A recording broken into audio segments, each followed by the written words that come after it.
નમસ્કાર મિત્રો, સ્વાગત છે તમારું ચોપાટી પાર્ટ 2। ચાલો જાણીએ પોરબંદરની ચોપાટી વિશે કંઈક નવું।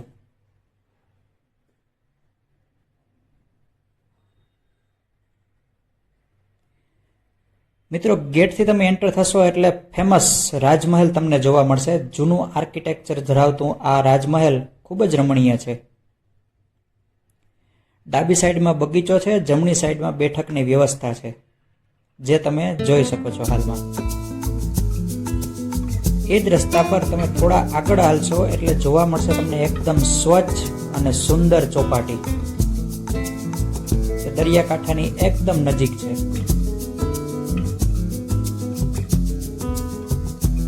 હાલમાં સ્વચ્છતા સર્વેક્ષણ અનુસંધાને જ્યાં બેઠકની વ્યવસ્થા છે ત્યાં દિવાલો પર અને જ્યાં બગીચો છે તેની દિવાલો ઉપર સુંદર ચિત્રો બનાવેલા છે, જે પણ જોવાલાયક છે।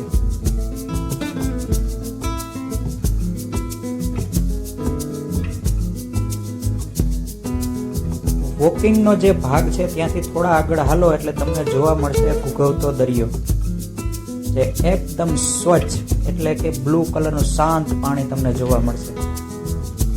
અને આ છે પોરબંદરના વિખ્યાત સેન્ડ આર્ટિસ્ટ એટલે કે રેતીમાંથી શિલ્પ બનાવતા શિલ્પકાર।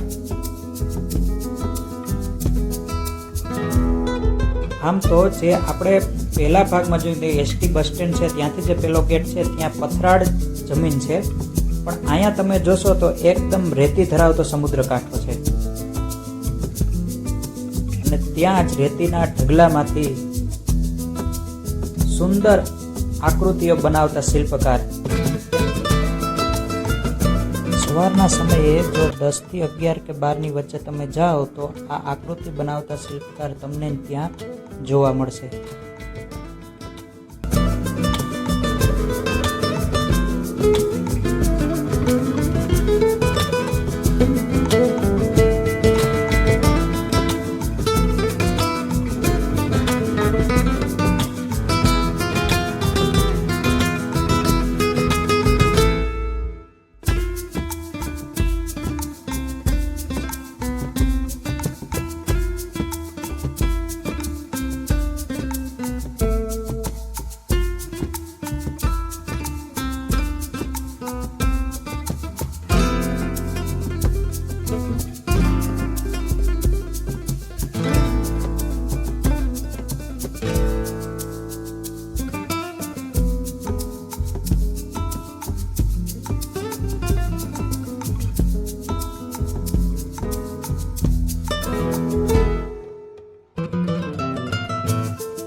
ખરેખર દરિયાકાંઠે આવી અને આ મોજાઓનો અવાજ સાંભળી લઈએ તો પણ મન એકદમ રિફ્રેશ થઈ જાય.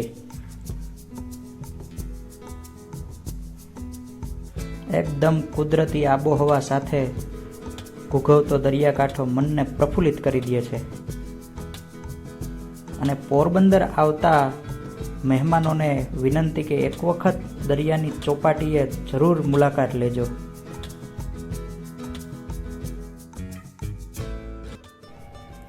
મિત્રો, આ છે દિવાલ પર બનેલા સુંદર ચિત્રો, જેમાં ભારતીય જવાનો, વિવિધ ફાઇટર પ્લેનો તેમજ કોસ્ટગાર્ડની શિપો તમને જોવા મળશે.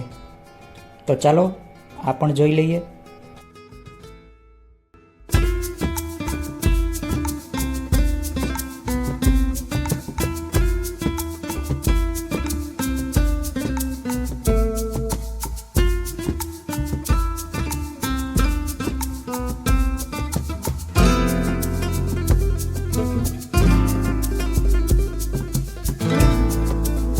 આપેલ માહિતી જો તમને ગમી હોય તો ચેનલને લાઈક, સબસ્ક્રાઈબ અને શેર અવશ્ય કરજો.